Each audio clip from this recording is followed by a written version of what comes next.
এখন পুঁই শাক রান্না করতে করতে আমার মনে পড়ে গেল বিভূতিভূষণ বন্দ্যোপাধ্যায়ের পুঁই মাচা গল্পটি। এই পুঁই মাচা গল্পটির সঙ্গে আমারও কিছু মিল রয়েছে। গল্পটি এই রকম: সংসার সম্পর্কে উদাসীন একটা দারিদ্র ব্রাহ্মণ পরিবারের কর্তা হলেন সহায়হরি চাটুর্যে, আর তার স্ত্রীর নাম হলো অন্নপূর্ণা, আর তার 3 মেয়ে। প্রথম মেয়ের নাম খেন্তি, দ্বিতীয় মেয়ের নাম হলো পুঁটি, আর তৃতীয় মেয়ের নাম হলো রাধি। ভালোভাবে সন্তান প্রতিপালনের ক্ষমতা না থাকলেও সন্তান বাৎসল্যে সহায়হরি চাটুর্যের কোনো কার্পণ্যতা নেই। অন্যের কাছ থেকে চেয়ে চিনতে তিনি মেয়েদের খাওয়াইতেন, আবার কখনো বা অন্যের জিনিস চুরি করেও বাড়িতে আনতেন। স্বামীর এইরকম হীনমানসিকতা অন্নপূর্ণাকে খুব কষ্ট দিত। বড় মেয়েটি খুব লম্বা, গোলগাল চেহারা, মাথার চুলগুলো কৃষ্ণ, আগোছালো বাতাসে যেন উড়ছে। মুখখানা খুব বড়, চোখ দুটো ডাগর ডাগর আর শান্ত। বয়স হবে 14-15 বছরের। সরু সরু কাঁচের চুড়িগুলো 2 পয়সা ডজনের একটা সেফটি পিন দিয়ে একসঙ্গে আটকানো। সেফটি পিনটার বয়স খুঁজতে গেলে প্রাগৈতিহাসিক যুগে যেতে হবে। এই বড় মেয়েটির নামই হলো খেন্তি। খেন্তি 1 বোঝা পুঁই শাক, ডাঁটাগুলো মোটা, হলদে হলদে, চেহারা দেখে মনে হয় কারোর পাকা পুঁই গাছ উপড়ে ফেলে দিয়েছিল উঠোনের জঙ্গল থেকে। মেয়েটি তাদের উঠোনের জঙ্গল থেকে প্রাণপণে তুলে এনেছে। ছোট মেয়ে দুটির মধ্যে একজনের হাত খালি, আর অপরটির হাতে গোটা 2-3 পাকা পুঁই পাতা জড়ানো কোনো দ্রব্য। পুঁই পাতা জড়ানো দ্রব্যটি মেলে হাতে ধরে বলল, চিংড়ি মাছ বাবা, গয়া বুড়ির কাছ থেকে রাস্তায় নিলাম। দিতে চায় না, বলে তোমার বাবার কাছে 8 দিন দূরকার 2 পয়সা বাকি আছে। আমি বললাম, দাও গয়া পিসি, আমার বাবা কি তোমার 2 পয়সা নিয়ে পালিয়ে যাবে? আর এই পুঁই শাকগুলো ঘাটের ধারে রায় কাকা দিয়ে বলল, নিয়ে যা, কেমন মোটা মোটা। অন্নপূর্ণা তখন দাবা থেকে চিৎকার করে ঝাঁঝিয়ে উঠে বলল, নিয়ে যা। আহা, কি অমর্ত্যই তোমাকে তারা দিয়েছেন একদম। পাকা পুঁই ডাঁটা কাঠ হয়ে গিয়েছে, 2 দিন পরে ফেলে দিতে হয়, নিয়ে যা। আর উনি তাদের আগাছা উঠিয়ে নিয়ে এসেছেন। ভালোই হয়েছে, তোদের আর নিজেদের কষ্ট করে কাটতে হলো না।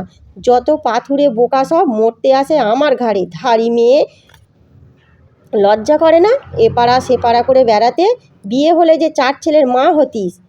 আসলে অন্নপূর্ণার এখানে বলার কারণ হলো, খেন্তির একবার বিয়ের কথা হয়েছিল, আশীর্বাদীর পর সে বিয়ে ভেঙে গিয়েছিল।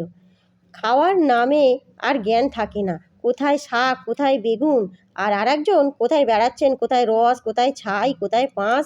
ফেল বলছি ওসব, ফেল। মেয়েটি শান্ত, অথচ ভয়ের চোখে মায়ের দিকে তাকিয়ে রইল।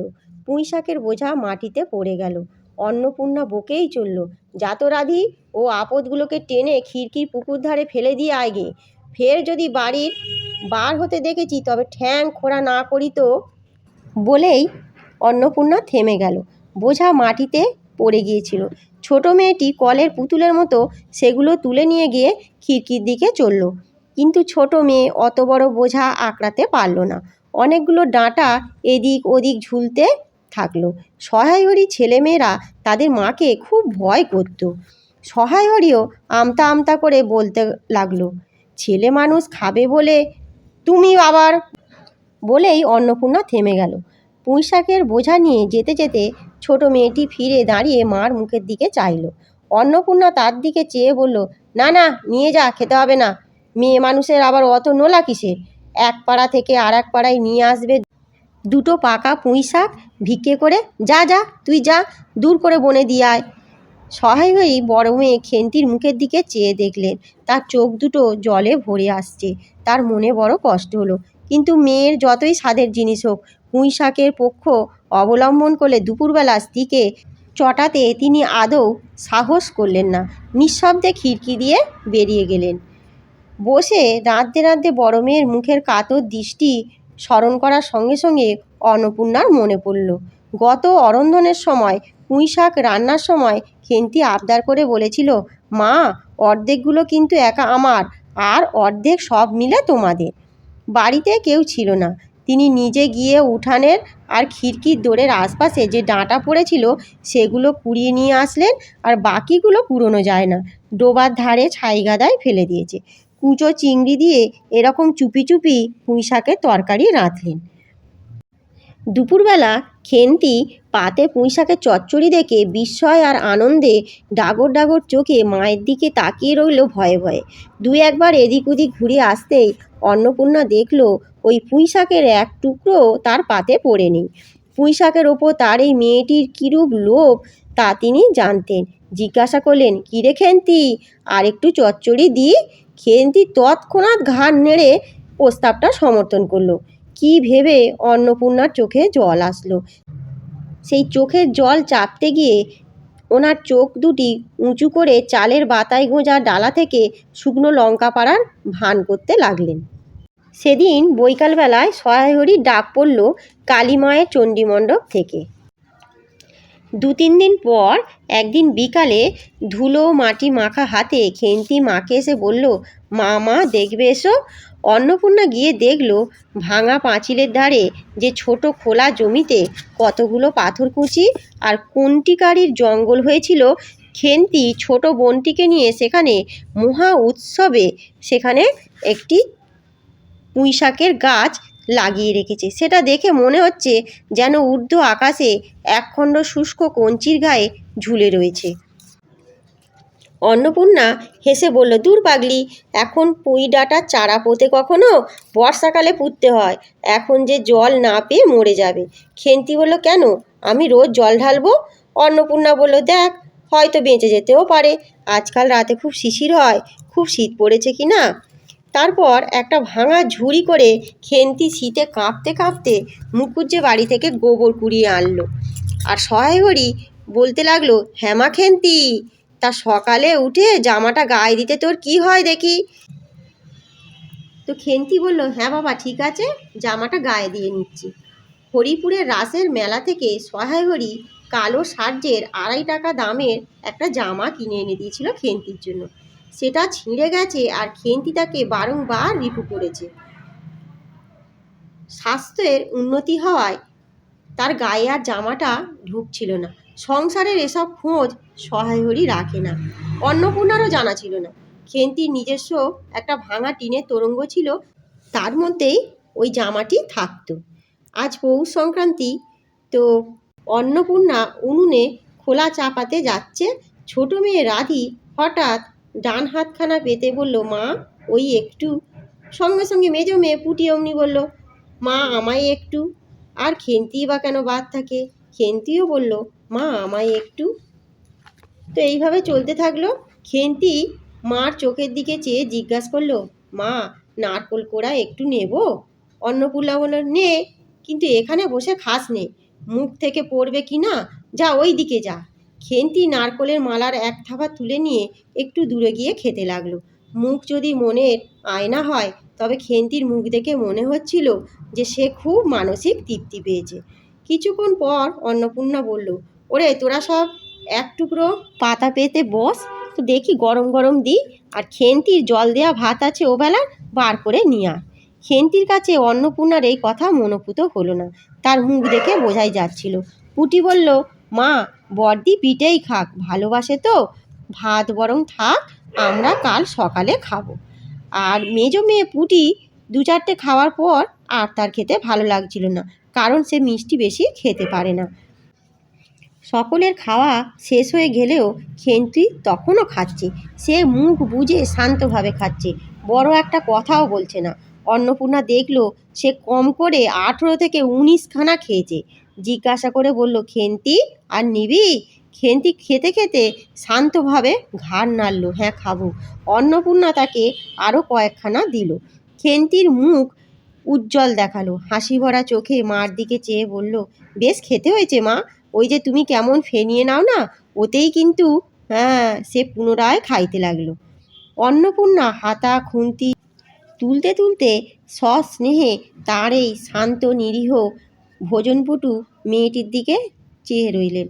মনে মনে ভাবলেন, খেন্তি আমার যার ঘরে যাবে তাদের অনেক সুখ দেবে। এমন ভালো মানুষ, কাজকর্মে বকো, মারো, গাল দাও, টু শব্দটিও মুখে নেই, উঁচু কথাও কেউ কোনোদিন শোনেনি। বৈশাখ মাসে প্রথমে সহেহরি এক দূর সম্পর্কীয় আত্মীয়র ঘটকালিতে খেন্তির বিবাহ ঠিক হয়ে গেল। পাত্রের বয়স 40-এর কাছাকাছি হবে। প্রথমে অন্নপূর্ণার আদৌ ইচ্ছা ছিল না, কিন্তু পাত্রটি সঙ্গতি সম্পন্ন, শহর অঞ্চলে বাড়ি আছে, সিলেট চুন ইটের ব্যবসায় 2 পয়সা হয়েছে, এরকম পাত্র মেলাও খুব কঠিন। জামাইয়ের বয়স একটু বেশি। প্রথমে অন্নপূর্ণা জামাইয়ের সামনে বার হতে একটু সংকোচ বোধ করছিল।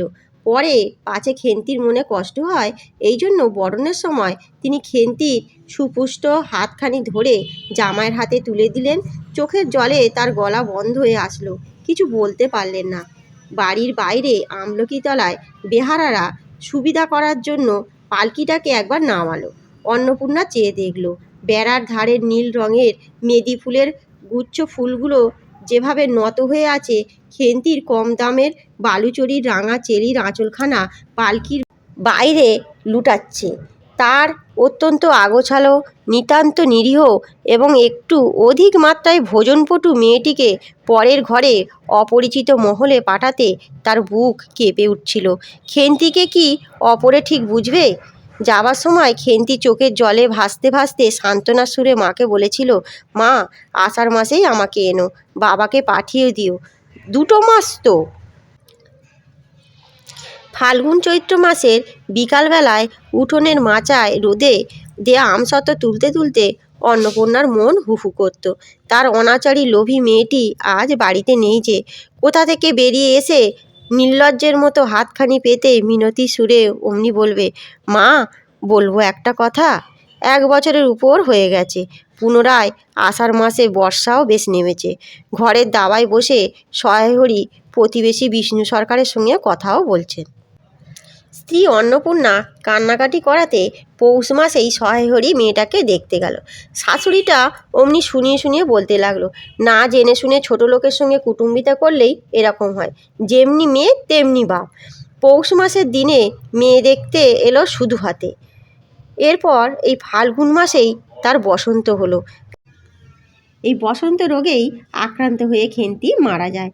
সহেহরিকে বাড়ির লোকজন একবারও খবর পর্যন্ত দেয়নি। বাইরে ওনার এক টালায় বোন ছিল, সেই তার কাছে খেন্তিকে ফেলে রেখে দিয়ে চলে যায়। এরপর কয়েক মাস কেটে যায়। দিনটা ছিল পৌষ পার্বণ। সন্ধ্যার সময় অন্নপূর্ণা রান্নাঘরের মধ্যে বসে মেয়েদের জন্য পিঠে তৈরি করছিলেন।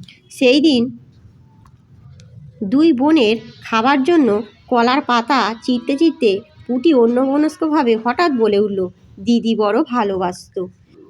সেই দিন অন্নপূর্ণা ও তার 2 মেয়ের বারবার মনে পড়ছিল খেন্তির কথা। 3 জনেই খানিকক্ষণ নির্বাক হয়ে বসে রইল। তারপরে তাদের 3 জনেরই দৃষ্টি কেমন করে আপনা আপনি উঠোনের এক কোণে আবদ্ধ হয়ে পড়ল।